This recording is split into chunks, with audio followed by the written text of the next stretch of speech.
অবশেষে শেষ হলো অপেক্ষার প্রহর। লাল সবুজ জার্সিতে মাঠ কাঁপাতে বাংলাদেশে এসেছেন ফুটবলার হামজা দেওয়ান চৌধুরী। লাল সবুজের জার্সি গায়ে মাঠে নামতে মুখিয়ে আছেন তিনি। সিলেটে বিমানবন্দরে নেমে সমর্থকদের অভিবাদনে জবাব দিয়েছেন এই ফুটবলার। নিজের প্রাথমিক প্রতিক্রিয়ায় ভারতের বিপক্ষে বিশ্বকাপ বাছাই পর্বের ম্যাচ জয়ের আশাবাদ হামজার। Amazing. It feels like a long time coming. I'm excited to be here.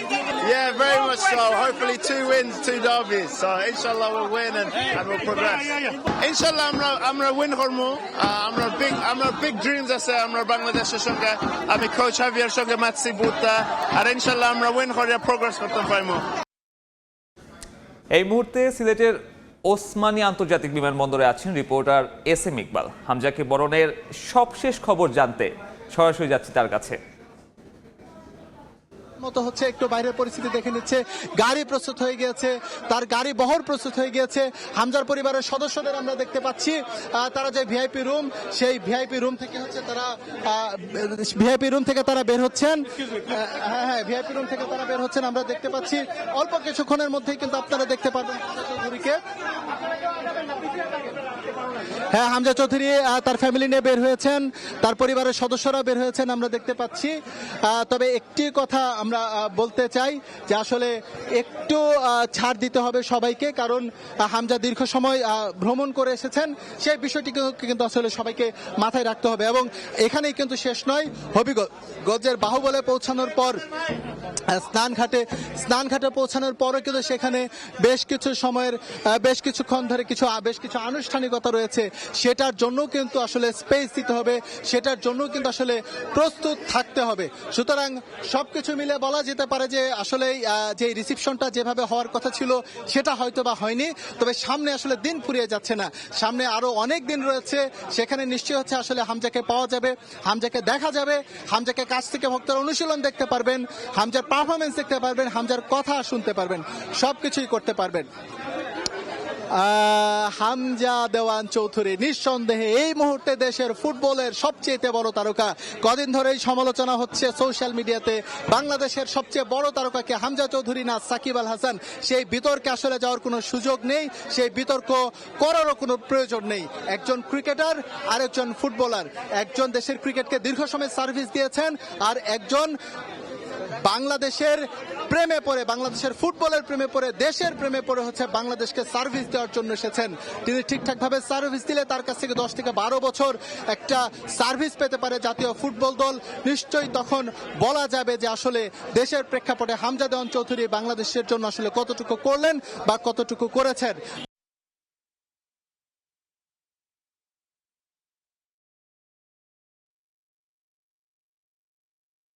পরিচিত মুখ হামজা দেওয়ান চৌধুরী, ইংলিশ প্রিমিয়ার লিগে, ইংলিশ চ্যাম্পিয়নশিপ লিগে পরিচিত মুখ হামজা দেওয়ান চৌধুরী।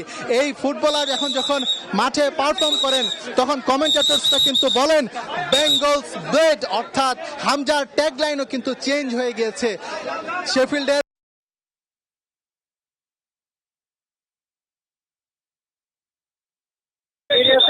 বেরিয়ে রাস্তাটুকু পরিষ্কার করার চেষ্টা করছেন।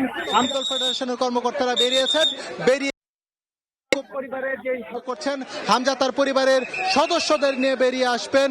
হামজার পরিবারের যে সদস্য, যে 9 জনের যে সদস্য রয়েছে, তার সন্তান রয়েছে, তার স্ত্রী রয়েছে, তার ভাই রয়েছে, তার মা রয়েছে, সবাইকে নিয়ে বেরিয়ে আসবেন। সুতরাং এই বিষয়টি অন্তত সুশৃঙ্খল ভাবে হোক সেই প্রত্যাশাকে একটু ঠিক মনোভূত হয়নি। হামজার সঙ্গে কথা বলার জন্য এসেছিলেন, কিন্তু হামজা এখন এয়ারপোর্ট থেকে বেরিয়ে যাচ্ছেন। দেখতে পারবে সবাই কিন্তু এই জিনিসটা খুব সুন্দরভাবে উপভোগ করতে পারবে। আপনারা দেখতে পাচ্ছেন হামজা বেরিয়ে এসেছে, সুন্দরভাবে উপভোগ করতে পারবে। আপনারা দেখতে পাচ্ছেন এসেছে হামজার পরিবারের সদস্যরা বেরিয়ে এসেছে, আপনারা ভিআইপি রুম থেকে তারা বেরিয়ে এসেছে। তারা এখন এই গাড়িতে করে যে ফুটবল ফেডারেশনের যে গাড়িটি রয়েছে সেই গাড়িতে করে এখন হবিগঞ্জের যে স্থানঘাট সেই স্থানঘাটে যাবে। আপনারা দেখতে পাচ্ছেন হামজার পরিবারের একজন সদস্য বেরিয়ে এলেন, হামজার যে বাচ্চা সেই বাচ্চা বেরিয়ে এলেন, হামজার ভাইকে আমরা দেখতে পাচ্ছি, হামজার ভাই কিন্তু উঠে গেলেন, হামজার মাকে আমরা দেখতে পাচ্ছি, তাকে কিন্তু আমরা দেখতে পাচ্ছি তিনি এই মুহূর্তে ইয়া থেকে বের হয়েছেন, বিমানবন্দরের ভিআইপি রুম থেকে বের হয়েছেন, ভিআইপি রুম থেকে বেরিয়ে তিনি কিন্তু গাড়িতে উঠছেন। আমরা দেখতে পাচ্ছি হামজা চৌধুরী কিছুক্ষণের মধ্যেই বের হবেন। ফুটবল ফেডারেশনের নির্বাহী কমিটির সদস্যরা ব্যস্ত সময় পার করছেন, ফুটবল ফেডারেশনের নির্বাহী সদস্যরা সর্বোচ্চ চেষ্টা করছেন হামজাকে নিরাপদভাবে গাড়িতে পৌঁছে দেওয়ার জন্য। ইতিমধ্যে পরিবারের কয়েকজন সদস্য গাড়িতে উঠেছে, পরিবারের বাকি সদস্যরা হামজা সহ গাড়িতে উঠবেন সেই প্রত্যাশাটা আমরা রাখতেই পারি। হামজা বাবার সঙ্গে কোলাকুলি করছে, এই মুহূর্তে আমরা বাইরে থেকে দেখতে পাচ্ছি। গোলাম মোর্শেদ দেওয়ানের সঙ্গে হামজা কোলাকুলি করছে। আর মাত্র কয়েক সেকেন্ডের অপেক্ষা, কয়েক সেকেন্ডের পরে হামজাকে আরো একবার দেখতে পাবেন। আপনারা হামজার মাকে দেখতে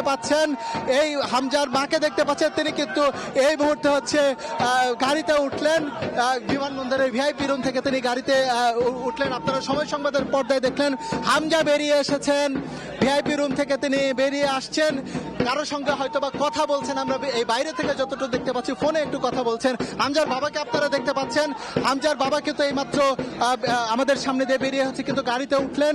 গাড়ির পরিস্থিতিটি তিনি শেষবারের মতো দেখতে এসেছেন। আমরা ফুটবল ফেডারেশনের কর্মকর্তাদের ভিতর থেকে বেরিয়ে আসতে দেখছি।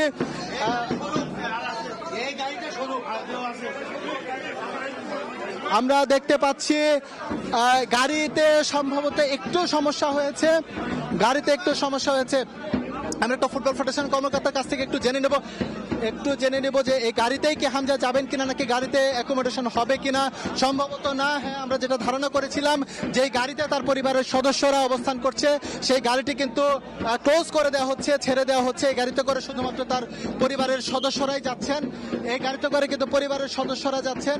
বাকি যেই লোকজন যারা আছেন হামজা সহ, হামজার আরো এক যে ভাই এবং হামজার বাবা, তারা কিন্তু অন্যভাবে কিন্তু অন্য গাড়িতে করে কিন্তু তাদের নিয়ে যাওয়া হবে। সেই গাড়িটাও কিছুক্ষণের মধ্যেই আসবে। সিলেটের ওসমানী আন্তর্জাতিক বিমানবন্দর থেকে যুক্ত হয়েছিলেন রিপোর্টার এস এম ইকবাল, জানাচ্ছিলেন সেখানে হামজাকে বরণ করে নেয়ার সবশেষ খবর। এদিকে